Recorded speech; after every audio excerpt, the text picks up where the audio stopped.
Hello. Today, Amir will show you what to do if you have any viruses on your PC. Step 1.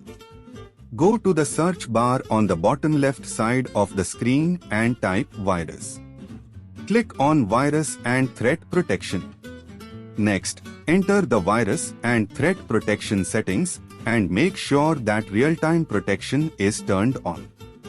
Then, go back to Virus and Threat Protection.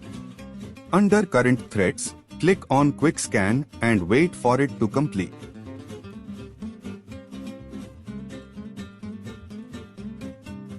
Once the scan is done, you should receive a notification in the bottom right corner of the screen if any viruses were found.